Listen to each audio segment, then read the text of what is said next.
notice a trend in the systems of the East for its adherence to suppress the ego or perception of self in order to empower the collective, and the systems of the West seek and practice to advance the individual. The question is, which system is best suited for the black man? Should he suppress the perception of self or empower through spiritual practice his individuality, or both? That's a good question. Really what you're looking at is the dissolution of that Eastern philosophy that was actually self-contained. Now it's disseminating like the dandelion is shaken up by the wind. The seeds fly on the wind and then land in whole new places that one dandelion could never have gone. So, being that we will take the evolution of the Earth planetary consciousness as a quantum reference for deciphering what he needs to know. The patterns of human civilizations reflect the patterns of evolutionary consciousness of the planet. The planet sometimes consolidates an energy that is based upon collective, and then it consolidates into an energy vortex that deals with the individual.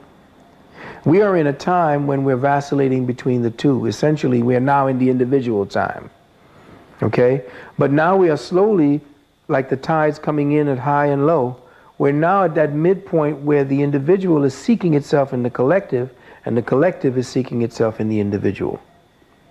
There's a point now where the true walkers, the true light walkers and light workers, are seeing now, within the energies, are maximizing the potential to learn what it is to be in both.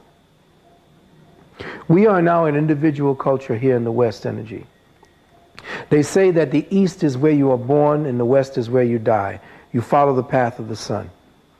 If that's the case, they say you are born by yourself, and then as you grow, you get to know everyone. That's when the sun is at 12 o'clock. That's when everybody sees the sun.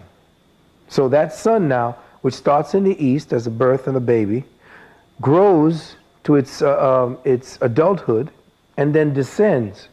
They say you die, when you die alone. Check? Well then, if the influence of consciousness is in the West, then the individuality of that death cycle, or the perception of death as being alone, would have permeated into the consciousness cycle of those who are alive today. So therefore we have in the West an individual consciousness based upon a permeation of that dying energy going into the West, because essentially the Earth today and civilization today is in its death throes, this particular consciousness realm. That's why these bastards like Dronvello Melchizedek is talking about a new rising humanity. I said, well, if that's the case, then where's the new rising humanity coming from when every fucking thing is dying? You see?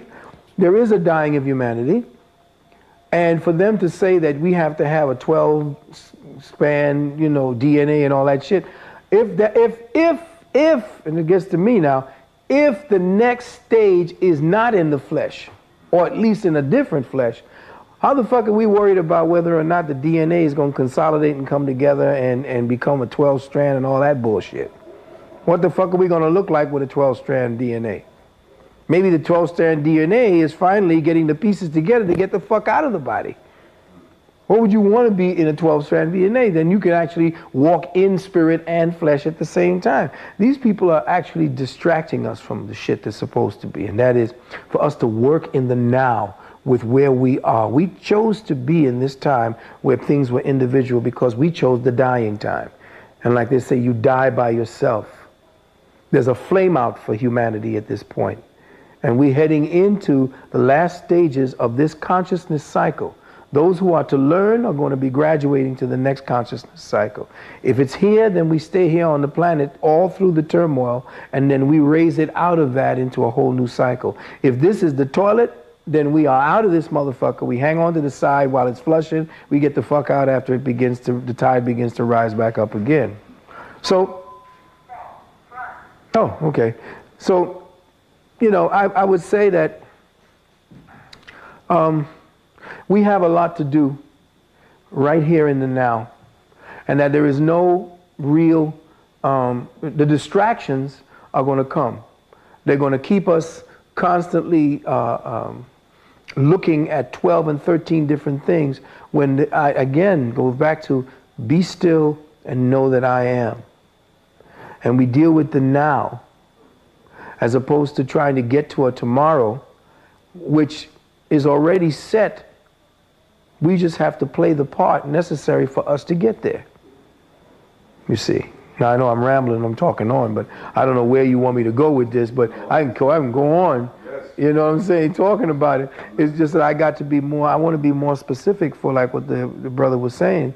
I want to be more specific for, you know. He was just trying to decide whether to go with the route of individualism. Walk the path of the middle.